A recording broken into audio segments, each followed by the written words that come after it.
4 inning हुए हैं batting के हिसाब से, मगर 2 टेस्ट मैच में आप जिस तरीके की बैटिंग रणजी ट्रॉफी में करते हुए वो सोचते हुए, क्या एक बैटिंग कोच को अच्छा लग रहा है कि इतनी लंबी पारियां, बैटिंग डीप जिसको बोलते हैं हम, सेकंड इनिंग में लंबे समय तक विकेट पे खड़ा रहना, खुश तो बहुत हो गया। हाँ, बैटिंग हमने अच्छी की दोनों मैच। मेरे को लगता है अभी अपने प्लेयर्स इतने स्किलफुल है कि अगर वो रन सर्च ना करे तो भी 4 रन की एवरेज से तो रन बना ही रहे। सो एग्रेसिव बैटिंग और किसको बोलते हैं, 90 ओवर्स 360 अगर हम बना रहे तो that is aggressive batting only. But the mindset is that will not look for boundaries और not look for, so if अगर ये लोग का स्किल इतना अच्छा है कि अगर मेरिट पे जो खेल रहे हैं तो भी उतने रन तो बना ही रहे। लेकिन विकेट पे खड़े होने की बात लंबे देर तक, जब आप अनड्यू शॉट्स नहीं खेलोगे तो आप विकेट पे लंबा रहने ही वाले हो।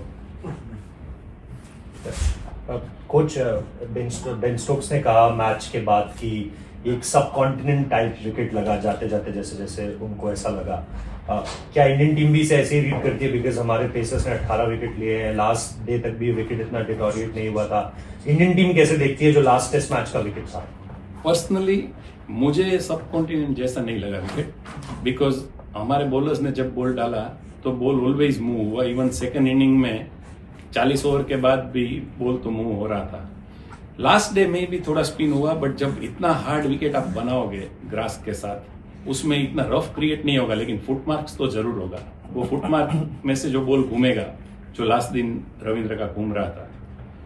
बट ओवरऑल आई थिंक वो लोग high scoring hard batting wicket जैसा बनाने का कोशिश किया, ऐसा लगा।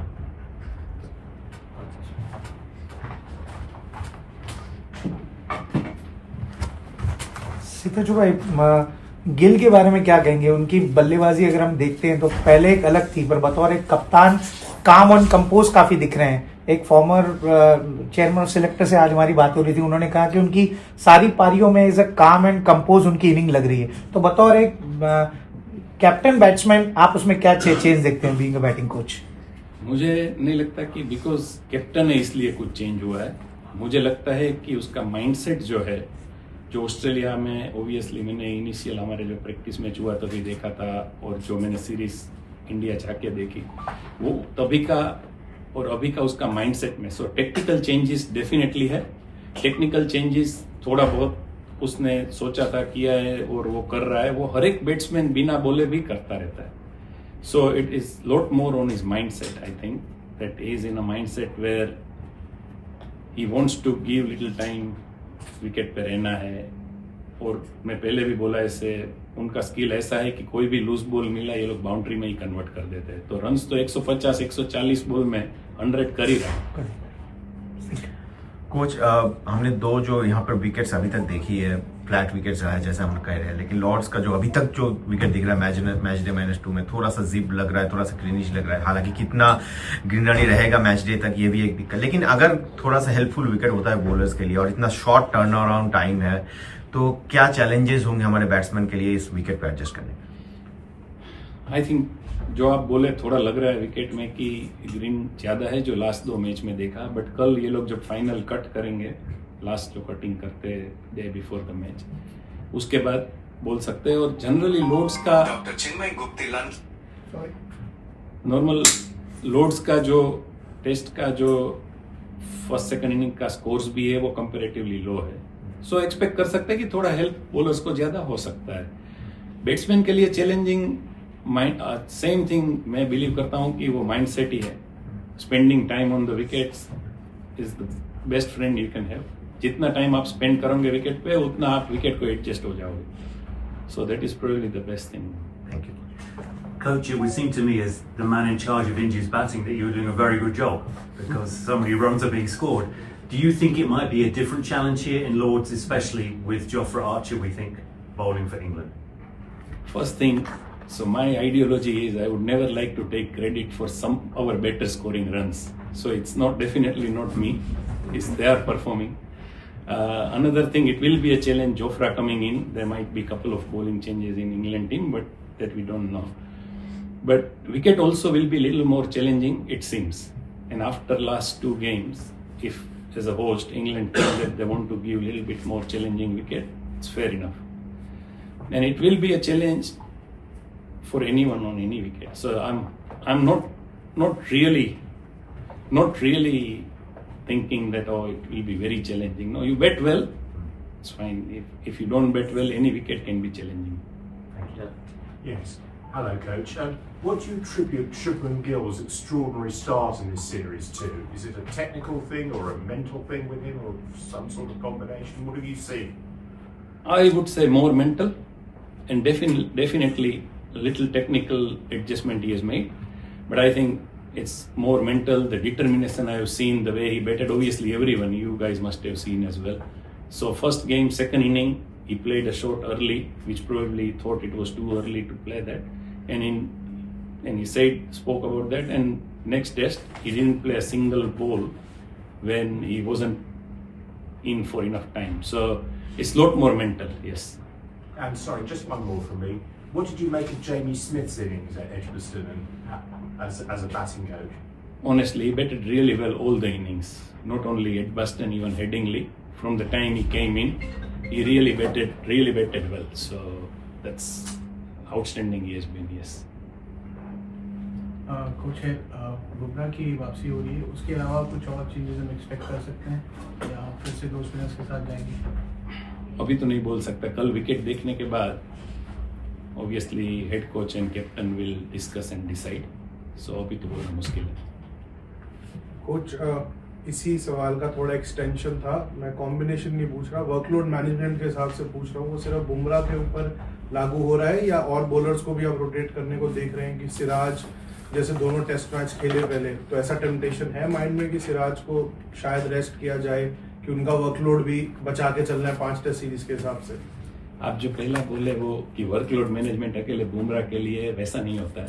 हाँ. हर एक बॉलर का फिटनेस, हर एक बॉलर्स के इश्यूज अलग अलग होते हैं. हम लोग ऐसा नहीं सोच सकते कि सेम एक के लिए सोच रहे वो सेम सबके लिए सोचें.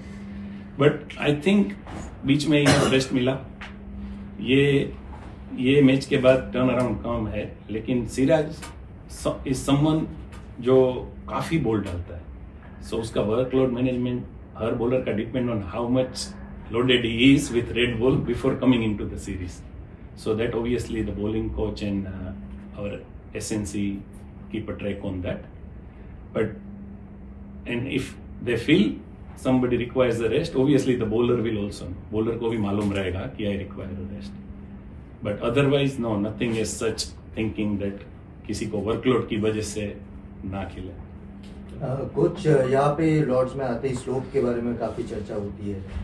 Batting as a batting coach, batters के लिए क्या क्या चैलेंजेस होते हैं? क्योंकि बॉलर्स का लगभग एक आइडिया है कि नर्सरी एंड से मदद मिलता है, but as a batter Indian team को क्या बैटर्स को कुछ टेक्निकली कुछ चेंज करना पड़ेगा? क्या रहेगा वो चैलेंजेस, अगर आप समझा पाए? मुझे लगता है माइंड सेट पे है. मैंने कुछ प्लेयर्स को ऐसा बोलते हुए देखा है कि मेरे को समझ में ही नहीं आता है एक्चुअली स्लोप का, और कुछ प्लेयर को लगता है कि हाँ इसमें नेचुरल वेरिएशन. ऑब्वियसली स्लोप की वजह से थोड़ा नेचुरल वेरिएशंस क्रिएट होगा, बट वो तो सीम हिट करने के बाद वो ऐसे भी तो कुछ ना कुछ वेरिएशन होता ही है. सो ज्यादा दिमाग में नहीं रख सकते. But again we talk about adapting the conditions that comes into play. We have to adapt whatever it is and play accordingly. Coach, अपने गेंदबाजों के वर्कलोड पर बात की. अभी बल्लेबाजों ने ज्यादा समय बिताया है गेंदबाजों से अभी तक जितनी सीरीज हुई है. ऋषभ पंत, तो उसके ऊपर से विकेट कीपिंग का भी एक एक्सेस लोड है. तो बैटर्स का वर्कलोड किस तरीके से मैनेज किया जाएगा या किया जा रहा है?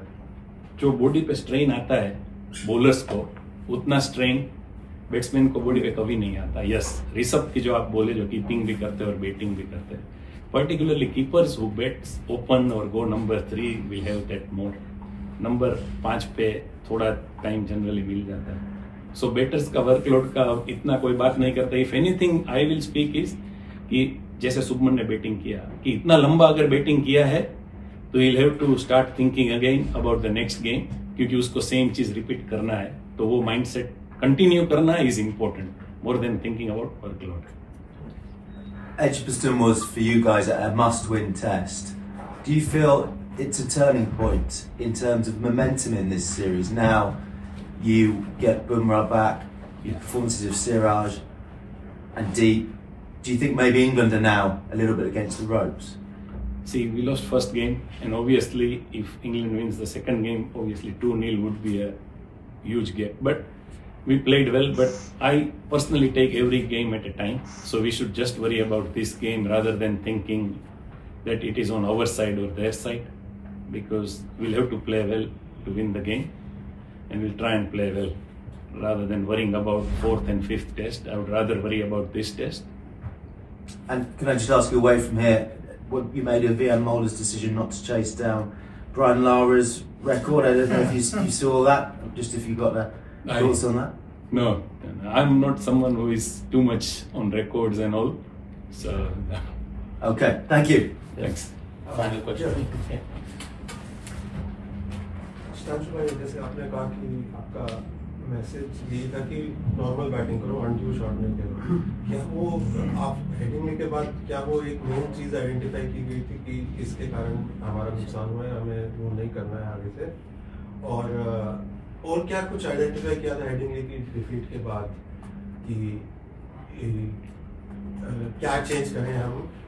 और जो आप बोल रहे हैं कि अनड्यू शॉट, वो क्या ऋषभ पे तो नहीं लागू हो सकता? नहीं, अनड्यू शॉट्स मतलब से मैं आपको क्विकली बोल दूं, अगर बैट्समैन ऐसा सोच के जाए कि विकेट में काफी मूवमेंट है, and if I get an opportunity I will try and convert into boundaries, I want to score runs because there is one good ball coming, I may get out, that is I think a bad mindset for a red ball cricket. The skill the players possess because of the white ball cricket and T20, they really, when they get ball in their slots, they are converting into boundaries and sixes. They don't have to really think that I want to hit a boundary. That's what I think. And this thought was before Headingley, not after Headingley. Okay. I think Headingley also we batted really well.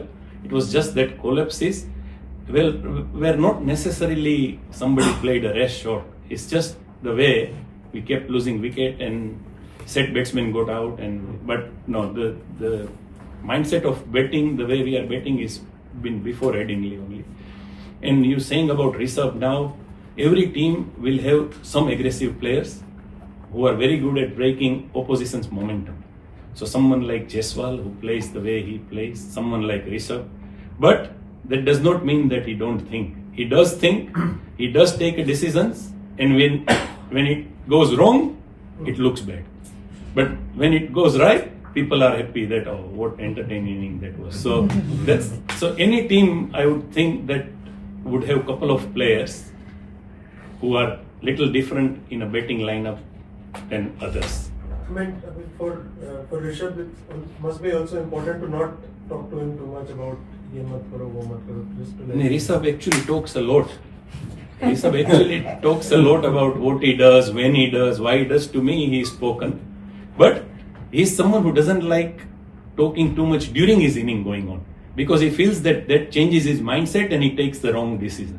So that's only when he's betting. Apart from that, he talks about others' betters also, about himself also, and he does make a proper planning what he wants to do. Because it's not so easy to score 100 or not so easy to be successful at this level without having any planning. Extra time! Extra time!